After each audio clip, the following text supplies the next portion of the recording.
പാടില്ല എന്ന ഉറച്ച വിശ്വാസമാണ്. കാരണം തുടക്കത്തിലേ നമ്മൾ ശ്രദ്ധിക്കണം, ഒരു തീരുമാനം പോലും പാളിപ്പോരുത്. ആലോചിച്ച് എല്ലാവരുമായി ബന്ധപ്പെട്ട് എല്ലാ തീരുമാനങ്ങളും എടുത്ത് മുന്നോട്ട് പോവുക. അതുവഴി സർവ്വസമ്മതമായ തീരുമാനങ്ങളുമായി മുന്നോട്ട് പോവുക. അതാണ് ഏറ്റവും അഭികാമ്യമായിട്ടുള്ളത്. ഇപ്പോൾ കരിമണലിൻ്റെ കാര്യത്തിൽ ഇപ്പോൾ പറഞ്ഞു, ഗവൺമെൻറ് ഭാഗത്തു നിന്ന് വിശദീകരിക്കപ്പെട്ടത് കരിമണലിൻ്റെ കാര്യത്തിൽ തെറ്റിദ്ധാരണയാണ്. കരിമണലിൻ്റെ കാര്യത്തിൽ ഖനനം നടക്കുന്നില്ല, ഖനനമേ ഇല്ല എന്ന് പറഞ്ഞിട്ടില്ല. ഖനനമേ ഇല്ല, പൊതുമേഖലയിൽ മാത്രമാണ് നിൽക്കുന്നത്, അവിടെ സ്വകാര്യവൽക്കരണം ഇല്ല എന്നൊക്കെ കൃത്യമായി പറഞ്ഞിട്ടുണ്ട്. പക്ഷെ ഒരു കാര്യം തുറന്നു പറയുകയാണ്, പിണറായി മുഖ്യമന്ത്രിയാണെന്ന കാലത്തും ഇതേ നിലപാട് തന്നെയാണ് പറഞ്ഞിരുന്നത്. കാരണം ഖനനമില്ല, അതുപോലെ തന്നെ പൊതുമേഖല വിട്ടുകൊണ്ട് സ്വകാര്യ മേഖലയ്ക്ക് കൂട്ടു നിൽക്കില്ല എന്ന് പറഞ്ഞ്. കാരണം ഞങ്ങളൊക്കെ 2003 നടത്തിയ ആ മഹത്തായ സമരമുണ്ട് ഇതിലെ, അതുകൊണ്ടാണ് അന്ന് പിൻവലിക്കപ്പെട്ടത്. ആ സമരത്തിൽ പങ്കെടുത്ത CPI ഞങ്ങളൊക്കെ എടുത്ത ഒറ്റക്കെട്ടായ തീരുമാനം, ഒരു മേഖലയിലും ഖനനം പാടില്ല. സ്വകാര്യ മേഖലയിലോ പൊതുമേഖലയിലോ. ആലപ്പുഴ തീരത്ത് ഒരു മേഖലയിലും ഖനനം പാടില്ല. സ്വകാര്യ മേഖലയിലോ പൊതുമേഖലയിലോ സംയുക്ത മേഖലയിലോ പാടില്ല. ആ സമരത്തിൽ പങ്കാളിയായിരുന്ന CPM ആണ് പിന്നീട് പൊതുമേഖലാ സ്ഥാപനങ്ങൾക്ക് അനുമതി കൊടുത്ത്, IRE, KMML പോലുള്ള സ്ഥാപനങ്ങൾക്ക് അനുമതി കൊടുത്ത് കുട്ടനാട്ടിൻ്റെ ജലം ഒഴിവാക്കാൻ വേണ്ടി, കുട്ടനാട്ടിലെ പ്രളയക്കെടുതികൾ ഒഴിവാക്കുന്നതിൻ്റെ പേര് പറഞ്ഞുകൊണ്ട് ആ കുട്ടനാട്ടിലെ പ്രളയക്കെടുതി ഒഴിവാക്കുന്നതിന് ചെയ്യേണ്ടതായ അനിവാര്യമായ കാര്യങ്ങളൊന്നും ചെയ്തിട്ടില്ല. അവരാദ്യം ചെയ്യേണ്ടിയിരുന്നത് തോട്ടപ്പള്ളി സ്പിൽവേ, അതിൻ്റെ ഷട്ടറുകൾ ആകെ കേടുപാട് വന്നിരിക്കുകയാണ്. അപ്പോൾ ആ ഷട്ടറിൽ കൂടി കടലിൽ നിന്ന് ഉപ്പുവെള്ളം കയറി കൃഷിക്ക് നാശമുണ്ടായിക്കൊണ്ടിരിക്കുകയാണ്. അതുപോലെ തന്നെ വിയപുരത്തു നിന്ന് വരുന്ന ചാലുണ്ട്, നീർച്ചാൽ, അതിന് വീതി കൂട്ടണം, അതിന് ആഴം കൂട്ടണം, ചെളിയും മണ്ണൊക്കെ നീക്കം ചെയ്യണം.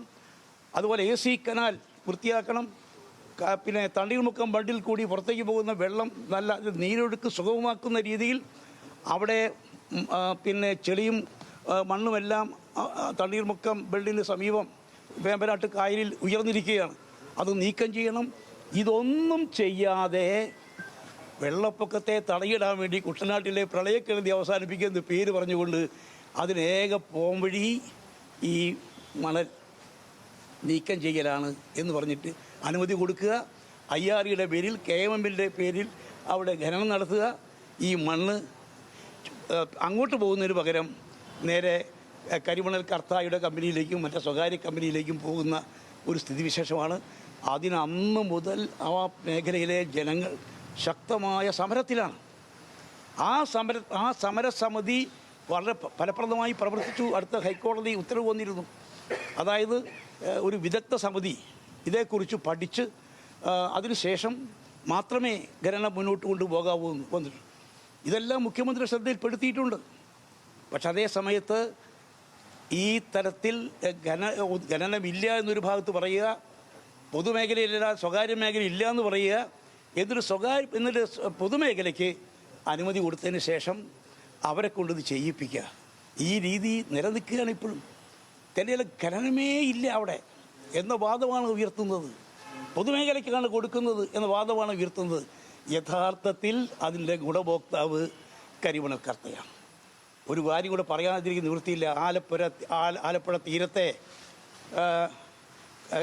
കരിമണൽ ധാതു സമ്പത്തുണ്ടല്ലോ, അതിൽ നോട്ടമിട്ടുകൊണ്ട് അദാനിയെപ്പോലുള്ള രംഗത്ത് വരികയാണ്.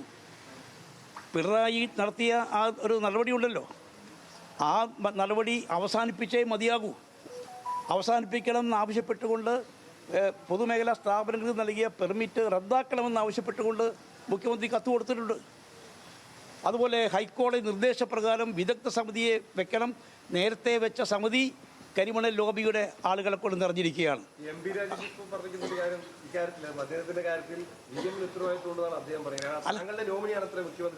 അല്ല, എനിക്ക് ഉത്തരവാദിത്തമുണ്ടല്ലോ തീർച്ചയായും.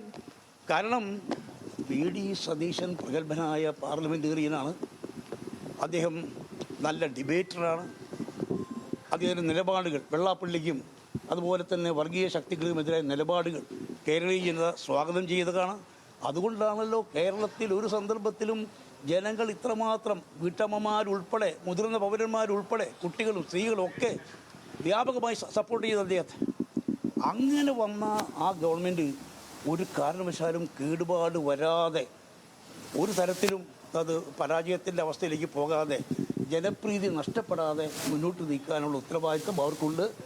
അത് തീർച്ചയായും പല വീഴ്ചകളും ഉണ്ടാകുമ്പോൾ, ഇപ്പോൾ വക്കീൽമാരുടെ കാര്യത്തിലോ മറ്റു കാര്യങ്ങളൊക്കെ വീഴ്ചകളുണ്ടാകുമ്പോൾ പലരും എന്നെ വിളിക്കുന്നത് VM ഒന്ന് ഇടപെടണം ഈ കാര്യത്തിൽ. അപ്പം ഞാൻ എൻ്റെ ഉത്തരവാദിത്വം അറിഞ്ഞുകൊണ്ടാണ് നിൽക്കുന്നത്. അതുകൊണ്ടാണ് ഈ കാര്യങ്ങൾ ശ്രദ്ധിക്കുന്നത്. അതുകൊണ്ട് ആദ്യമേ തന്നെ പാളിച്ച പറ്റിയാൽ അത് തിരുത്തുക, ആ തിരുത്തി മുന്നോട്ട് പോകുന്നതാണ് ഏറ്റവും നല്ലത്. ചിലപ്പോൾ നമുക്ക് പല കാര്യങ്ങളും വേണ്ടത്ര ശ്രദ്ധയിൽ വരാത്തതുകൊണ്ട് പാളിച്ചകൾ ഉണ്ടായിട്ടുണ്ടാവാം. അതൊക്കെ തിരുത്തി നല്ല രീതിയിൽ മുന്നോട്ട് പോകണം. കരിമണൽ ഖനനത്തെക്കുറിച്ച് ആലപ്പുഴ തീരദേശത്തെ ജനങ്ങൾക്ക് വലിയ ആശങ്കയുണ്ട്. ആ ആശങ്ക ഇല്ലാതാക്കുന്ന രീതിയിൽ ആലപ്പുഴ തീരത്ത് ഒരു തരത്തിലുള്ള ഖനനവും ഉണ്ടാകില്ല എന്ന് ഗവൺമെൻറ് പ്രഖ്യാപിച്ചേ മതിയാകൂ. ഞാൻ ഇന്നലെ അവിടുത്തെ സമരസമിതി പ്രവർത്തകരുമായി ആശയവിനിമയം നടത്തി. അവിടെ ഈ പ്രഖ്യാപനം ഗവൺമെൻറ്റിൻ്റെ ഭാഗത്തു നിന്ന് മറുപടിയൊക്കെ വന്നതിന് ശേഷവും ഒരു തരത്തിലുള്ള ആശ്വാസം കിട്ടിയിട്ടില്ല. ജനങ്ങൾ വളരെ ആശങ്കയിലാണ്. അതുകൊണ്ട് ഒരിക്കലും ഈ കാര്യത്തിൽ കരിമണൽ ഖനനം ആലപ്പുഴ ഒരു തരത്തിലും ഉണ്ടാകരുത്. അത് ഉറപ്പ് ഗവൺമെൻറ് തന്നെ പ്രഖ്യാപിച്ച് എത്രയും പെട്ടെന്ന് ജനങ്ങൾക്ക് ഉറപ്പ് നൽകിക്കൊണ്ട് ആ പ്രശ്നം ശാശ്വതമായി അവസാനിപ്പിക്കണം. അല്ലെങ്കിൽ അദാനിയെപ്പോലുള്ളവർ നോട്ടമിട്ടിരിക്കുന്നു. അദാനി ഈ സ്വകാര്യവൽക്കരണം നരേന്ദ്രമോദി കൊണ്ടുപോകുന്ന സ്വകാര്യവൽക്കരണം എന്ന് പറഞ്ഞാൽ അദാനിമാർക്ക് വേണ്ടിയിട്ടുള്ളതാണ്. ആ ചുവട് പിടിച്ചുകൊണ്ട് ഒരു കാരണവശാലും കേരളത്തിൽ അദാനിമാരോ മറ്റ് സ്വകാര്യ കമ്പനികളോ കരിമണൽ കർത്തയോ മറ്റാരോ ആകട്ടെ അവർക്കൊന്നും അവസരം കൊടുക്കാതെ ആലപ്പുഴ തീരദേശത്തെ സംരക്ഷിച്ചേ മതിയാകൂ എന്ന ഉറച്ച നിലപാട് തന്നെയാണ് ഞങ്ങൾക്കുള്ളത്. സമരസമിതിക്കും അതാണ് ഉള്ളതെന്നാണ് ഞാൻ മനസ്സിലാക്കുന്നത്. ഈ രണ്ട് വിഷയവുമായി ബന്ധപ്പെട്ട് മുഖ്യമന്ത്രിയുമായി അങ്ങ് നേരിട്ട് സംസാരിച്ചിരുന്നു? അല്ല, ഞാൻ ഫോണിൽ സംസാരിച്ചിരുന്നു. അല്ല, അത് തന്നെയാണ് ഞാൻ അതൊന്നും തിരക്ക് പിടിക്കുന്നില്ല. വളരെ സാവകാശം. ഇപ്പോൾ ബജറ്റിൻ്റെ പ്രശ്നമായിരുന്നല്ലോ. ബജറ്റ് തയ്യാറാക്കുക എന്ന് പറഞ്ഞാൽ ലളിതമായ കാര്യമല്ല, ഗ്രഹപാഠം ചെയ്യേണ്ടതായിട്ടുണ്ട്. അങ്ങനെ ചില ബുദ്ധിമുട്ടുകൾ പ്രശ്നങ്ങൾ വന്നിരിക്കുന്നു. അതുകൊണ്ട് പൊതുവിഷയങ്ങളിൽ നേരത്തെ മുതൽ ഞാൻ ഇടപെട്ട വിഷയങ്ങളിൽ ഫോളോ അപ്പ് നടത്തുകയാണ്. അല്ലാതെ പുതിയ വിഷയങ്ങളല്ല. ഇപ്പോൾ പറഞ്ഞു വന്ന ഒരു വിഷയവും പുതിയ വിഷയമല്ല. അപ്പം അതുകൊണ്ട് നേരത്തെ നടത്തിയ ഒരു പോരാട്ടം അല്ലെങ്കിൽ നേരത്തെ നടത്തിയ ഒരു നിലപാട് എന്ന് പറയുന്നത് ഉമ്മൻചാണ്ടി സർക്കാരിന്റെ കാലത്ത് ഇത്രയധികം ബാറുകൾ കൂട്ടാൻ ഇടയാക്കിയ ഒരു പ്രധാനപ്പെട്ട ഒരു കാരണം അങ്ങയുടെ നിലപാട് കൂടിയായിരുന്നു. അപ്പോൾ ഇനിയിപ്പോൾ ഈ വിഷയം മദ്യനയം സംബന്ധിച്ച് UDF ചർച്ച ചെയ്യുമ്പോൾ ആ ഒരു നിലപാടിലേക്ക് അല്ലെങ്കിൽ ബാറുകളുടെ എണ്ണം കുറയ്ക്കണം എന്നൊരു നിലപാടിലേക്ക് കൂടി താങ്കൾ പോകും? അല്ല, കേരളത്തിലെ UDF തെരഞ്ഞെടുപ്പ് മാനിഫെസ്റ്റോയിലെ ഉറപ്പതാണ്. ഞാനൊന്ന് വായിക്കാത്. അതായത് മദ്യം, മയക്കുമരുന്ന് തുടങ്ങിയ ലഹരി പദാർത്ഥങ്ങളുടെ വ്യാപനം കേരളത്തിൽ അതിഗുരുതരമായ വിപത്തായി മാറിയ സാഹചര്യത്തിൽ കേരളത്തെ ഈ മാരക വിപത്തിൽ നിന്നും മുക്തമാക്കുകയെന്ന ലക്ഷ്യം മുൻനിർത്തി ശക്തവും ഫലപ്രദവുമായ നയങ്ങളും കർമ്മപദ്ധതികളും ആവിഷ്കരിച്ച് നടപ്പാക്കും. ഇത് കേരളത്തിലെ UDF ഇലക്ഷൻ മാനിഫെസ്റ്റോയാണ്. ഈ മാനിഫെസ്റ്റോ അനുസരിച്ച് മാനിഫെസ്റ്റോയെ ഉൾക്കൊണ്ടുകൊണ്ട് ഓരോ നടപടിയും മുന്നോട്ട് നീങ്ങും എന്ന കാര്യത്തിൽ സംശയമില്ല. മുന്നോട്ട് നീങ്ങുക തന്നെ വേണം. പ്രധാനപ്പെട്ട ഒരു കാര്യം, ഇപ്പോൾ നമ്മൾ 4ാമത്തെ പദ്ധതിയിൽ നിന്ന് തീരുമാനത്തിൽ നിന്നാണ് പിന്മാറുന്നത്. താങ്കൾ പറഞ്ഞ പോലെ പിന്മാറും കൂടിയാണെങ്കിൽ ഈ പറയുന്ന ഇത് ഒരു തുടക്കത്തിലുള്ള സർക്കാരാണ്, പരിചയക്കുറവാണ്, അല്ലെങ്കിൽ മധുവിധു കാലമാണെന്നൊക്കെ പറഞ്ഞ് നമുക്ക് മാറിക്കാൻ കഴിയും. നയപരമായ തീരുമാനത്തിൽ നിന്നാണ് പിന്മാറുന്നത്. അല്ല, അത് ഒരു കാര്യം ഞാൻ പറയാം. ഗവൺമെൻറ് ഭരണ സംവിധാനം തുടങ്ങിയിട്ടേ ഉള്ളൂ. ഏതായാലും എടുത്ത ശരിയല്ലാത്ത തീരുമാനമെന്ന് ബോധ്യപ്പെട്ടതെല്ലാം ഗവൺമെൻറ് പിൻവലിച്ചിട്ടുണ്ട്. നമുക്കറിയാം, തീരുമാനം എല്ലാം പെർഫെക്ഷൻ ഇല്ലല്ലോ. ചിലപ്പോൾ തെറ്റ് പറ്റാം, പാളിച്ച പറ്റിയാലും അത് തിരുത്തുക എന്നുള്ളതാണ് ഏറ്റവും ഉചിതമായ നടപടി. ആ തിരുത്തൽ നടത്തി എന്നുള്ളത് ഈ സർക്കാരിന് ഒരു നല്ല അംഗീകാരം തന്നെയാണ്. അതൊരു മോശമായ കാര്യമാണെന്ന് ആരും പറയില്ല. അതുകൊണ്ട് ജനങ്ങളുടെ ജീവിതത്തെ ബാധിക്കുന്ന മദ്യത്തിൻ്റെ വിഷയമായാലും കരിമണൽ വിഷയമായാലും ഈ കാര്യത്തിൽ വളരെയേറെ ശ്രദ്ധയോടെ കരുതലോടെ മുന്നോട്ട് പോവുക എന്നുള്ളതും ജനങ്ങളുടെ ആശങ്ക, ജനങ്ങളുടെ സംശയങ്ങൾ അതിന് അറുതി വരുത്തുക എന്നുള്ളതും സർക്കാരിൻ്റെ ഉത്തരവാദിത്തം. കഴിഞ്ഞ UDF സർക്കാരിന്റെ കാലത്ത് അങ്ങോടൊപ്പം നിന്ന് ഈ കാര്യങ്ങളിൽ ഇടപെട്ട ആളാണ് വി ഡി സതീശൻ. അദ്ദേഹത്തിന് ഇതിനെക്കുറിച്ച് ധാരണക്കുറവുള്ള ആളല്ല. പക്ഷെ അദ്ദേഹത്തിന്റെ ക്യാബിനറ്റിൽ ഇങ്ങനെ ഞാനൊരു ദോഷയ്ക്ക് നിൽക്കല്ല, ശുഭാപ്തി വിശ്വാസിയാണ്. അതുകൊണ്ട് തന്നെ ഈ കാര്യങ്ങളെക്കുറിച്ചൊക്കെ കൃത്യമായി അറിയാവുന്ന രാഷ്ട്രീയ നേതാവാണ് വി ഡി സതീശൻ, ജനപ്രതിനിധിയാണ് വി ഡി സതീശൻ. പ്രതിപക്ഷ നേതാവ് എന്നുള്ള നിലയിൽ വളരെ ഫലപ്രദമായ പ്രവർത്തനമായിരുന്നു അദ്ദേഹം നടത്തിയത്. ശരിക്കു പറഞ്ഞാൽ കേരളത്തെ ഈ അഭിമാനകരമായ വൻ വിജയക്കുതിപ്പിലേക്ക് എത്തിച്ചത് അദ്ദേഹത്തിൻ്റെ നേതൃത്വമാണ് എന്ന് എവിടെ പറയാനും എനിക്ക് യാതൊരു മടിയുമില്ല. കൂട്ടായ പ്രവർത്തനം, ടീം UDFൻ്റെ പ്രവർത്തനം, അദ്ദേഹത്തിൻ്റെ നേതൃത്വത്തിൽ ടീം UDFൻ്റെ പ്രവർത്തനം. അതുകൊണ്ട് തന്നെയാണ് കരുതലോടെ വേണം ഓരോ തീരുമാനവും. പാളിച്ച ഉണ്ടാകരുത്, എന്തെങ്കിലും സംഭവിച്ചാൽ കൈയോടെ തിരുത്തുക. അത് തിരുത്തുന്നതാണ് ജനാധിപത്യപരമായ ഏറ്റവും നല്ല മര്യാദ. ഇത് നമുക്കറിയാമല്ലോ. അല്ല, ഏത് സർക്കാരായാലും പഴയകാല സർക്കാരുകളൊന്നും അതിൽ വീഴാറില്ല. പക്ഷെ നമുക്കറിയാം സമീപകാലത്ത് വന്ന പല സർക്കാരുകൾക്കും പാളിച്ച പറ്റിയിട്ടുണ്ട്. അതുകൊണ്ടാണ് അദ്ദേഹം ഈ മുഖ്യമന്ത്രിയായി നിയോഗിക്കപ്പെട്ട ശേഷം KK ആന്റണിയെ കണ്ട് പിന്നെ കാണാൻ വന്നപ്പോൾ ഞാൻ പറഞ്ഞു, വിജയത്തിൻ്റെ പശ്ചാത്തലത്തിൽ അധികാരത്തിൽ വരുമ്പോൾ പലരും സമീപിക്കും, കരുതലോടെ കൈകാര്യം ചെയ്യണം, അല്ലെങ്കിൽ അത് ബുദ്ധിമുട്ടുണ്ടാകും. അപ്പോൾ അല്ല, ഞാനത് എല്ലാം ടി വിയിൽ വന്നതാണല്ലോ, എല്ലാം തന്നെ ഞാൻ അദ്ദേഹത്തെ സാന്നിധ്യത്തിൽ തന്നെ ടി വിയിൽ പറഞ്ഞതാണ്. അതുകൊണ്ട് തിരുത്തൽ എന്നുള്ളത് ജനാധിപത്യപരമായ ഒരു ക്രിയാത്മകമായ ഒരു പ്രക്രിയയാണ്. ആ തെറ്റ് പറ്റിയാൽ തിരുത്തുക, അതിൽ മടിച്ചു നിൽക്കേണ്ട കാര്യമില്ല.